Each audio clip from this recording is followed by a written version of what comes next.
제 12장.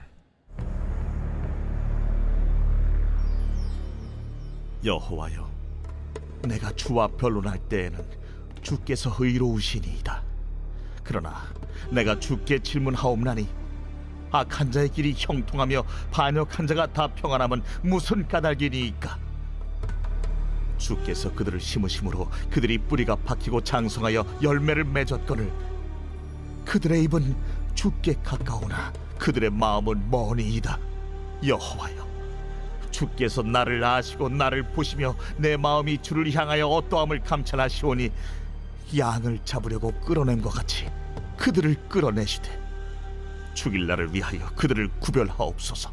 언제까지 이 땅이 슬퍼하며 온 지방의 채소가 마르리이까? 짐승과 새들도 멸절하게 되었사오니 이는 이 땅 주민이 악하여 스스로 말하기를 그가 우리의 나중 일을 보지 못하리라 함이니이다.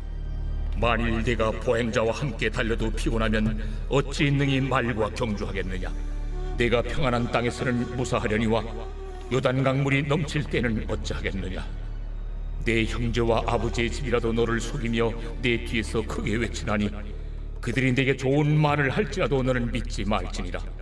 내가 내 집을 버리며 내 소유를 내던져 내 마음으로 사랑하는 것을 그 원수의 손에 넘겼나니 내 소유가 숲속의 사자같이 되어서 나를 향하여 그 소리를 내므로 내가 그를 미워하였음이로라.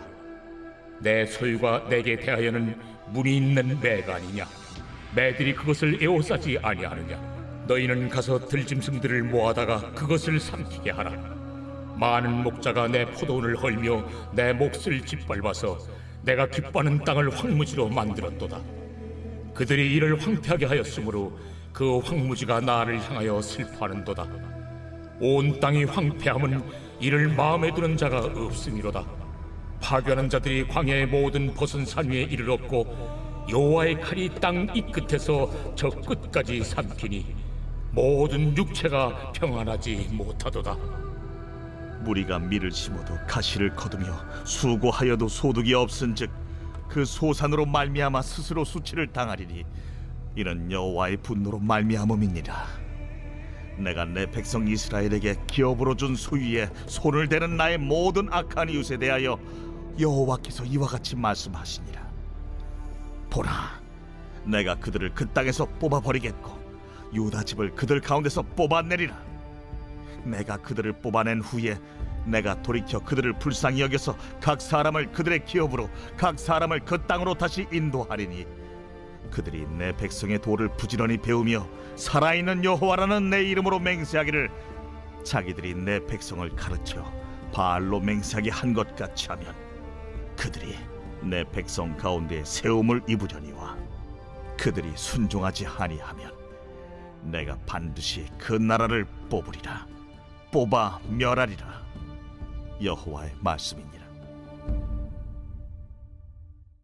오늘 우리에게 주시는 하나님의 말씀은 에레미야 12장 1절로 17절입니다. 본문은 11장부터 17장까지 이어지는 새로운 단락에 속하는 부분입니다. 이 단락의 핵심은 하나님과의 언약을 파기한 유다에 임할 심판이라고 할 수 있습니다. 오늘 본문은 에레미야가 하나님께 질문하는 것으로 시작합니다. 1절입니다. 여호와여, 내가 주와 변론할 때에는 주께서 의로우시니이다. 그러나 내가 주께 질문하옵나니 악한 자의 길이 형통하며 반역한 자가 다 평안함은 무슨 까닭이니까? 이 질문은 하나님의 공의에 대한 질문입니다. 먼저 에레미야는 하나님은 제 생각보다 옳고 의로우신 분이십니다.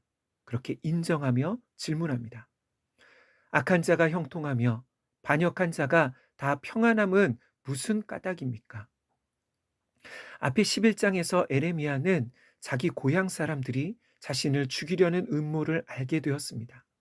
그래서 여기서 악한 자와 반역한 자들은 자신을 죽이려 했던 고향 아나돗 사람들을 가리키는 것 같습니다.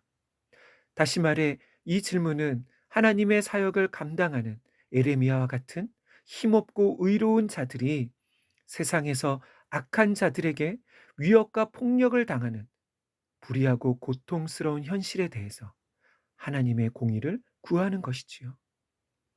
이러한 에레미야의 질문에 하나님은 뭐라고 대답하셨을까요? 5절입니다. 만일 네가 보행자와 함께 달려도 피곤하면 어찌 능히 말과 경주하겠느냐? 내가 평안한 땅에서는 무사하려니와 요단 강물이 넘칠 때에는 어찌 하겠느냐? 내가 보행자와 함께 달려도 피곤하면, 이 말씀은 지금 에레미야야, 네가 이 일을 고통스럽게 여기지만 사실 이것은 마치 평탄한 곳에서 다른 사람과 경주하는 수준이다 라고 하시는 의미입니다. 그러면서 내가 지금 이런 일에 낙심하고 지치면 어찌 말과 경주하겠느냐 라고 하십니다.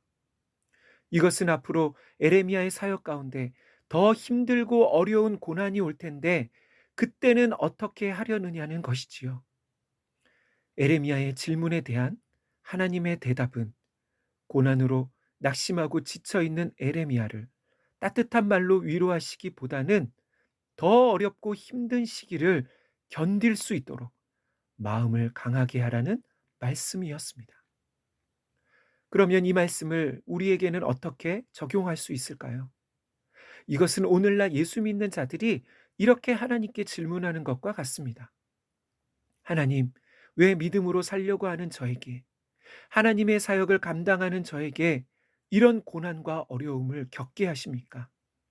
왜 하나님의 공의와 능력으로 빨리 이 문제를 해결해 주시지 않으십니까? 그렇게 질문하는 것이지요. 도대체 하나님의 뜻이 어디에 있는 것일까요? 에레미야서를 통해 우리가 잊지 말아야 할 것이 하나 있습니다. 그것은 에레미야를 향한 하나님의 계획입니다. 에레미야는 그저 하나님의 뜻을 위한, 사역을 위한 도구가 아닙니다. 하나님은 에레미야를 선지자로 부르셨을 뿐만 아니라 그를 향한 하나님의 뜻이 있으셨습니다. 그것은 에레미야의 믿음이 자라고 더욱 하나님을 닮아가는 사람이 되는 것이지요.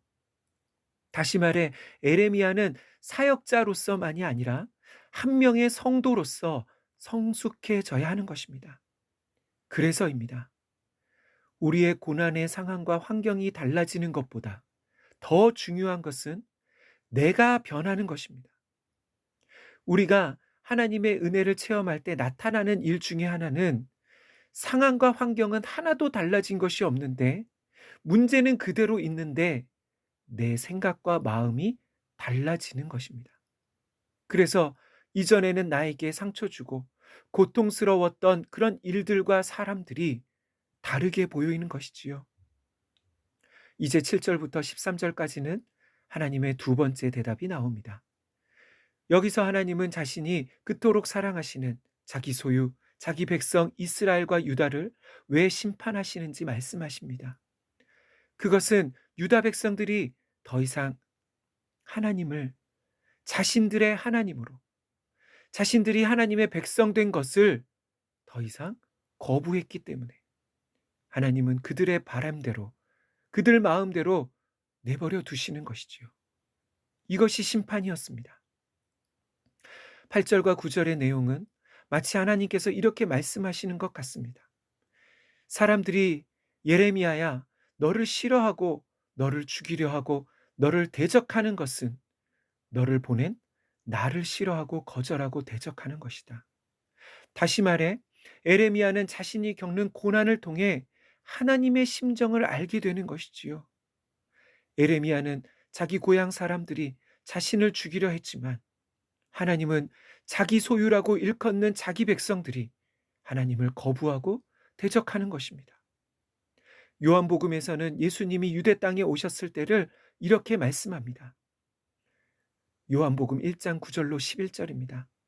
참 빛, 곧 세상에 와서 각 사람에게 비추는 빛이 있었나니 그가 세상에 계셨으며 세상은 그로 말미암아 지은 바 되었으되 세상이 그를 알지 못하였고 자기 땅에 오매 자기 백성이 영접하지 아니하였으나.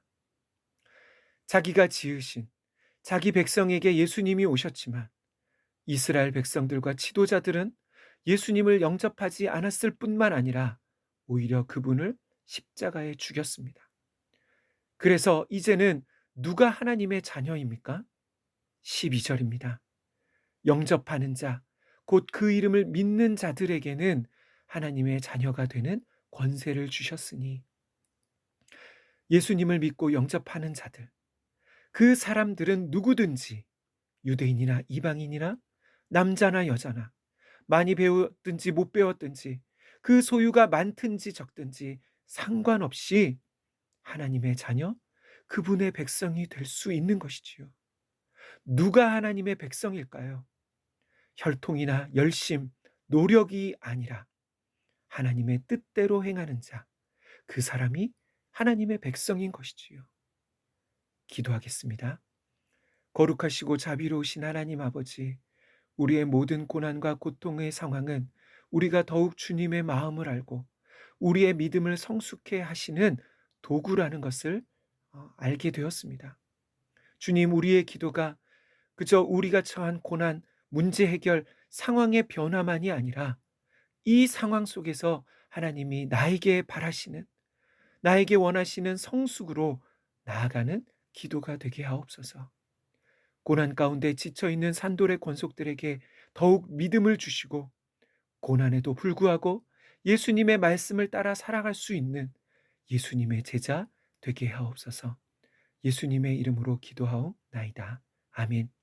함께 기도할 제목입니다. 첫째, 우리의 기도가 단순히 문제 해결만이 아니라 나를 향한 하나님의 뜻을 묻는 기도가 되게 하옵소서. 두 번째, 고난의 상황에 지치고 낙심하기보다는 더욱 하나님과의 교제가 깊어지고 믿음이 자라는 기회가 되게 하옵소서. 마지막으로 고난 가운데 있는 산돌의 권속들이 더욱 예수님을 바라보게 하옵소서. 함께 기도하겠습니다.